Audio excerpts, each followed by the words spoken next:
بسم الله الرحمن الرحيم، والصلاة والسلام على أشرف المرسلين. بنرحب بيكم على قناة أبرار التعليمية. لو كنتوا أول مرة تشوفوني، فالقناة خاصة بتدريس المواد التجارية وعلى امتحانات وعليها مراجعات. كل الكلام ده هتلاقوه في قوائم التشغيل. يا رب القناة تحوز على إعجابكم. النهاردة هنستعرض مادة جديدة قوي، هي سكرتاري عربي. مش جديدة قوي يعني، شرحتها قبل كده كتير، بس هي هشرحها إن شاء الله بطريقة مختلفة، وهنحل إن شاء الله قدام حضراتكم إن شاء الله في الفيديوهات المباشرة او البث المباشر اللي احنا هنعملها ان شاء الله الساعه 8 كل اثنين وخميس. وكل سنه وانتم طيبين بمناسبه قدوم شهر رمضان المبارك. طبعا عملت كذا بث مباشر والحمد لله فشلت فشل ذريع في البث المباشر. بس يلا بينا عشان تروش عليا رغايه والمقدمه طويله. هناخد ان شاء الله كشف الحساب الشراء عملي، وهناخد كمان الوكيل بالعموله نظري. يلا بينا. ايه بقى عمليات الوكالة بالعمولة؟ طبعا اي صاحب شركة، الشخص اللي هو بيتعامل في البورصة او شغال في البورصة او الشخص التاجر. مفيش اي تاجر في الدنيا بيبقى عارف كل حاجة. لو هو عايز يدخل مجال العمل في البورصة او ان هو يستثمر امواله في البورصة، فلازم يتعاقد مع وكيل، يعني حد يكون بيفهم في البورصة، شركة مثلا او مندوب او بنسميه وكيل. طبعا بيتعاقد، نقول له مثلا اشتري في البورصة، يشتري بيع الاوراق بتاعنا في البورصة، يقوم يبيع. فهو بيشتغل باسمنا ولحسابنا طبعا، بس في مقابل اجر، ويسمى العمولة، او زي ما احنا بنسمع في الافلام الكوميشن. ايه بقى مسميات الوكيل بالعمولة؟ طبعا ده راجل شيك وكده، فدي كذا اسم، فاحنا هنستعرض الاسماء بتاعته الموجودة في الكتاب. الكلام ده على عهدة الكتاب، والكتاب ده زي ما هو محطوط اديله 1500 سنة، يعني يعتبر من عهد الفراعنة، يعني كتاب قديم شوية. يبقى الوكيل بالعمولة هو عبارة، هو تاجر، هو في الأساس تاجر. إذا تم تكليفه بالشراء بيسميه وكيل شراء. احنا مثلا كلفناه، اتعاقدنا مع شركة، اتعاقدنا مع شخص، هو ينوب عننا وهو وكيل علشان يشتري لنا.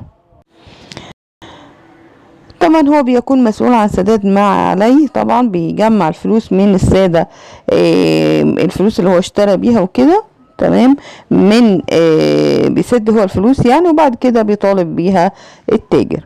اذا تم تكليفه بقى بالبيع، احنا عندنا بضاعة وعايزين حد يبيعها لنا ياخد عمولته، فزي كده التسويق بالعمولة، او اللي هو الحاجات المنتشرة اول يومين دول هي التسويق بالعمولة. فاحنا الوكيل، طبعا وكيل البيع بيكون مسؤول عن تسليم البضاعة وتسلمها في ميعادها.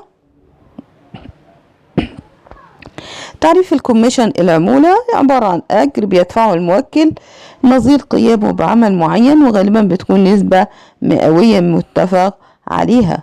يعني احنا مثلا الشخص اللي هو بيوكلنا اسمه الموكل، يبقى الوكيل ليه موكل اللي هو يرأسه، تمام. طبعا كل عملية بيقوم بيها بيبقى ياخد منها نسبة أو عمولة. هو نفس مندوب المبيعات أو مندوب في شركات الأدوية.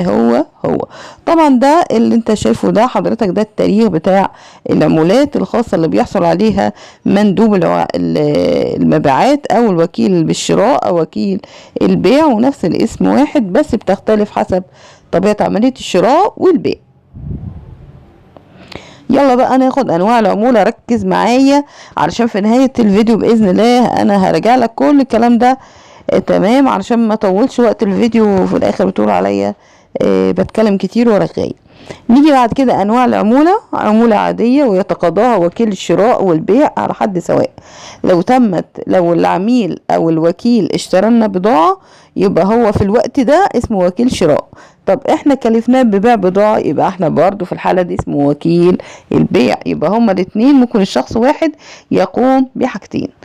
طبعا يتقاضاها طبعا في حالة وكيل الشراء، الوكيل بيشتري لنا البضاعة وبيدفع المصاريف ويجيبها لنا لحد عندنا، وبيدينا الفاتورة زائد العمولة بتاعته، والتاجر بيسددها له كلها. انما وكيل البيع عن القيمة الإجمالية للمبيعات بتبقى نسبة معينة، نسبة مئوية. النوع التاني عمولة ضمان الدفع، هي عمولة يتقاضاها وكيل البيع لو هو باع مبيعات آجلة فقط، فالعمولة بتاعته بيبقى اسمها ضمان دفع. العمولة الثالثة طبعا عمولة شاملة من اسمها كده، بتجمع بين العمولة العادية وعمولة ضمان الدفع طبعا، ويتقاضاها وكيل البيع عن جميع المبيعات بقى سواء كانت نقدية أو آجلة، والنوع ده هو اللي بيبقى منتشر في السوق. عمولة ضمان الصنف ويتقاضاها وكيل الشراء فقط في حالة ان هو يتأكد من جودة المنتج